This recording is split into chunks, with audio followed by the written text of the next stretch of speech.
In the last episode, we learnt about the historical background of forensics. Why and what is forensics?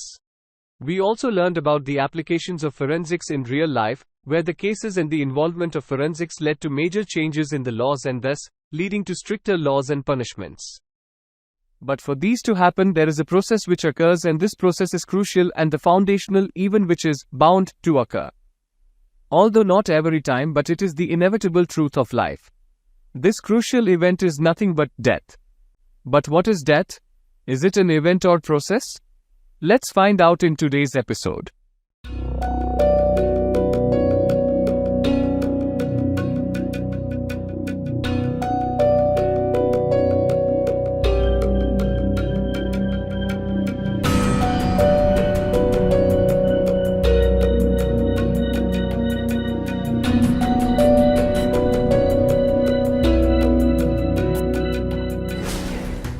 Death is the bitter truth of life. People accept the loss of their loved ones sooner or later, but this one truth is inescapable. But what exactly is death? Let us learn it in the basics at the classroom.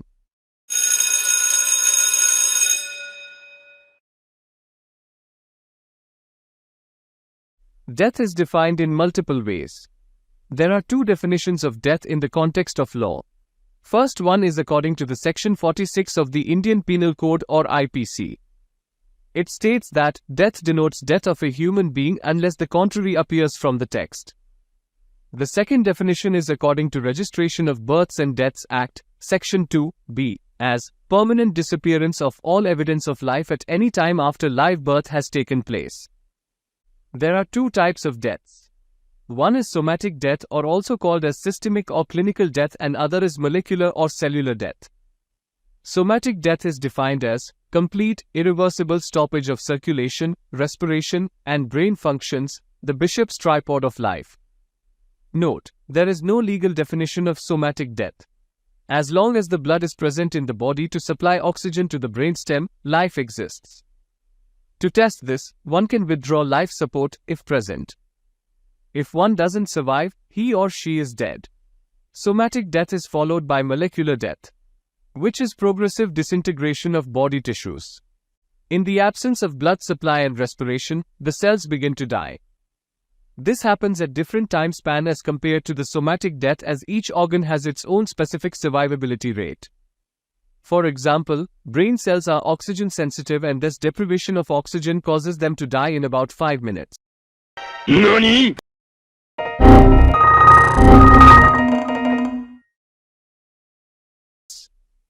Obviously, these 5 minutes will be the time after the somatic death has occurred.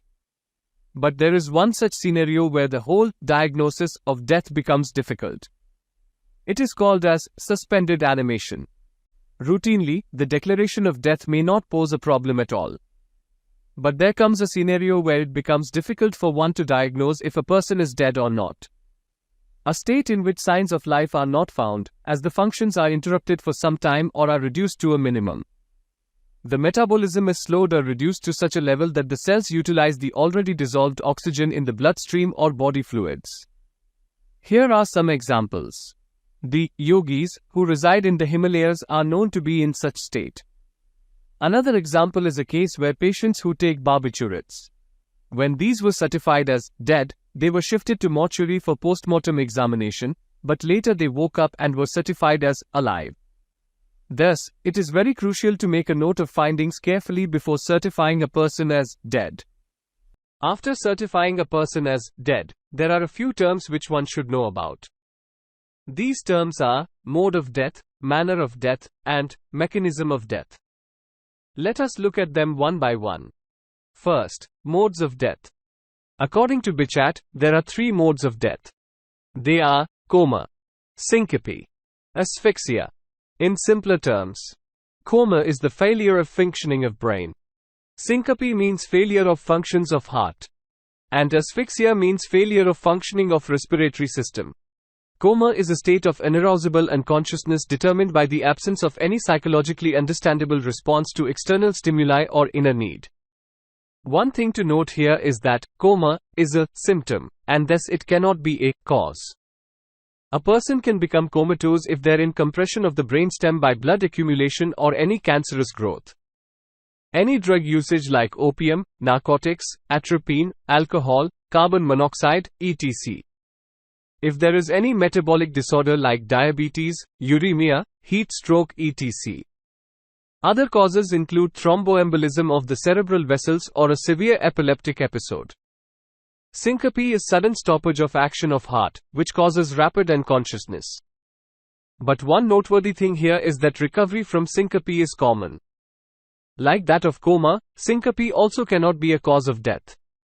Syncope can occur because of sudden excessive hemorrhage, or when the cardiac muscles become deficient in power. This is called as asthenia of the myocardium. It can also occur due to vagal inhibition. Asphyxia, as discussed earlier, is the failure of functioning of respiratory system. It has various reasons to occur and will be dealt later as it is a crucial segment. Commonly we see asphyxia in cases of hanging. Second, manner of death. It indicates the circumstances under which the person died. It can be deduced from the history of the person, which is to be asked to the relatives before the commencement of autopsy, or from the scene of crime, which can provide circumstantial evidences that point to the manner of death. If death occurs due to a disease solely, then it is called as natural death. If death occurs suddenly or is hastened by the injury in a person who may or may not be suffering from a disease, it is called as unnatural death or violent death. This violence may be suicidal, homicidal, accidental, or of unexplained origin. Third, mechanism of death. It is physiological or biochemical disturbance produced by the cause of death which is incompatible with life. Examples are metabolic acidosis, sepsis, toxemia, respiratory paralysis, etc. After knowing all these basic facts, constructing a cause of death is the most intelligent and interpretive work of an autopsy surgeon.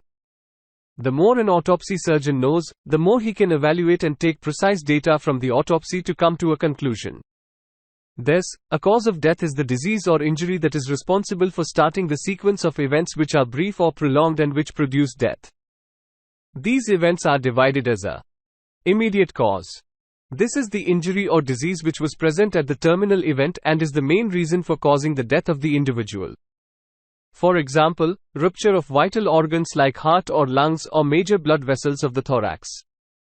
B. Antecedent cause or basic cause. This is the event which led to the occurrence of the terminal event. In simpler terms, it is the reason which led to the event that caused the death of the person. For example, a gunshot wound to the chest. This will lead to the rupture of vital organs as mentioned earlier and cause death. C. Contributory cause. It is a pathological process that is involved in complicating the disease but does not lead to the terminal event. Note: immediate and basic cause can be identical sometimes. Thus, a well-constructed cause of death, which includes all the details of its mode, manner, mechanism, can help the investigating authorities to proceed in a certain direction. This will not only help in giving a justice to a person, but also a well-documented file will also be of substantial evidence if and when needed to be produced in the court of law. Furthermore, the cause of death establishment is just the primordial step in the case. In the upcoming episodes we will be looking at how to calculate the time since death, its importance and certain body changes which occur after death that will help an autopsy surgeon to be of a guide to examine and opine about. Till then, like this video, comment on the video, share the video. Subscribe to the channel for more content and do not forget to ask your doubts in the comment section. If you have not watched episode 1, the link will be in the description below and in the I button above. Take care, and have a great career ahead.